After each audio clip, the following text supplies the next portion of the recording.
The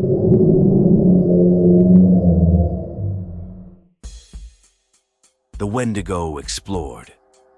The terrifying tale of the Wendigo. In the harsh winter of a year lost to history, deep within the ancient forests of North American hunter faced a crisis of survival, giving rise to the ominous legend of the first Wendigo, a respected hunter and warrior known for his valor and strength. He was pushed to the brink of despair by the brutally cold whiteout and famine that gripped his tribe. In a year when the snow seemed endless and the game scarce, he ventured into the storm, driven by the dire need to feed his starving people. After several harrowing days, he returned, but with a darkness lurking in his gaze. Under the guise of having hunted a great deer, he offered meat to his tribe. Unbeknownst to them, he had broken a sacred taboo. He had resorted to cannibalism to survive. This act of desperation unleashed a horrifying transformation. The hunter's once noble figure twisted into a grotesque form, with emaciated limbs, sunken eyes, burning with an unnatural hunger, and a mouth filled with razor-sharp teeth. He became the first Wendigo. The Wendigo, an abomination birthed from the most sinister recesses of the human soul and ancient mythology. Deeply entrenched in the lore of the indigenous peoples, particularly the Algonquian tribes, the Wendigo transcends mere myth. It's an embodiment of primal fear, insatiable hunger, and the merciless savagery of the supernatural realm. Emerging from the lore of the Algonquian-speaking tribes of North America, the Ojibwe, Saulteaux, Cree, Naskapi, and Innu, the Wendigo myth was a grim narrative born out of severe winters and scarcity. This malevolent spirit, a grotesque personification of winter's chill, hunger's grip, and desperation's edge, was believed to manifest when a human, driven by survival, committed the ultimate taboo, cannibalism. This vile act, a desecration of nature's laws, was said to mutate them into this monstrous, unholy entity. The Wendigo's portrayal is a tapestry of terror, varying yet unified in its ghastliness.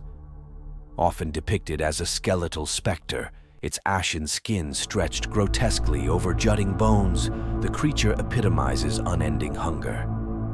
Its eyes hollow and gleaming with malevolence, and its maw, bristling with razor-like teeth, perpetually thirst for human flesh. Some narrations paint it as a colossus, its ominous presence looming over the treetops, each stride leaving behind a trail of bone-chilling dread. The Wendigo's horror transcends physical form. It's a connoisseur of psychological torment and dream invasion. Endowed with supernatural strength and endurance, it hunts with relentless fervor. Its most petrifying ability, however, lies in its mimicry of human voices, ensnaring its prey through deceit. Additionally, it's believed to wield a psychic influence, inducing a voracious, maddening hunger in its victims, propelling them towards madness and cannibalism. The lore is rife with encounters and tales of the Wendigo, from inexplicable disappearances in the dense woods to harrowing discoveries suggestive of cannibalistic acts. These anecdotes are grim testaments to its existence, especially during turmoil and harsh winters. A notable legend is that of Swift Runner, a Cree man who, in the harsh winter of 1878, succumbed to this curse, murdering and consuming his family, his humanity devoured by the Wendigo's sinister force. Jack Fiddler, an Ojibwe chief and shaman known for his supernatural powers, has a story that dates back to the early 20th century in Canada. Renowned among his people, the Sucker people of Sandy Lake, Ontario, Fiddler claimed the ability to conjure animals, see the future, and most notably, defeat Wendigos. Wendigos, in their folklore, were seen as malevolent, cannibalistic spirits that could possess humans. The fear of these entities was profound, as they were believed to emerge especially during times of scarcity and famine. In a tragic turn of events, in 1907, Canadian authorities arrested Fiddler and his brother Joseph for the murder of a woman they claimed was turning into a Wendigo. Fiddler, then around 87, was revered for having allegedly killed 14 Wendigos during his life. His actions, though viewed as necessary and heroic within his culture for protecting his tribe from the possessed individuals, were seen as murder by the Canadian legal system. Jack Fiddler escaped custody, only to take his own life, while Joseph was tried, convicted, and later granted a pardon, but died 3 days before receiving the news of his release. Their story highlights the tragic clash between indigenous cultural beliefs and Western legal systems, and remains a poignant example of the complexities surrounding traditional practices and modern law.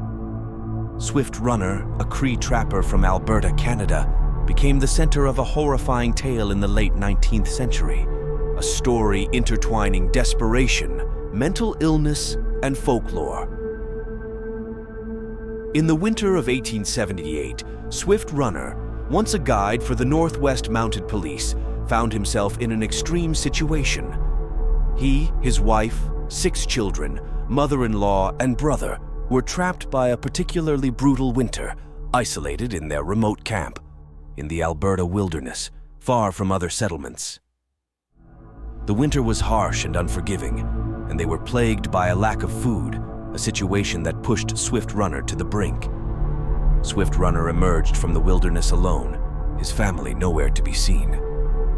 In the spring of 1879, he initially told a story of starvation, claiming his family had died of hunger. However, his well-nourished appearance, despite the alleged scarcity of food, raised suspicions. Upon investigation, authorities discovered a more gruesome truth at his campsite: the remains of his family, horrifically revealing evidence of murder and cannibalism. Swift Runner confessed that he had killed and eaten his family. The Cree community was shocked, as cannibalism was a serious taboo and an act associated with the Wendigo, the malevolent spirit in their folklore known to possess humans and turn them into cannibals. Swift Runner was tried, found guilty, and hanged in Fort Saskatchewan. While tangible evidence of the Wendigo remains elusive, its psychological impact is irrefutable. The condition known as Wendigo psychosis, characterized by an acute craving for human flesh and the terror of becoming a cannibal. As we conclude this macabre narrative of the Wendigo, remember that this tale is not merely a foray into terror, but a dark mirror reflecting our deepest anxieties and prohibitions. This fiend, born from the abyss of human despair and voracity, continues to prowl the somber forests of our psyche. If you found yourself captivated or even a little unnerved by the legend of the Wendigo, consider exploring more such mysteries.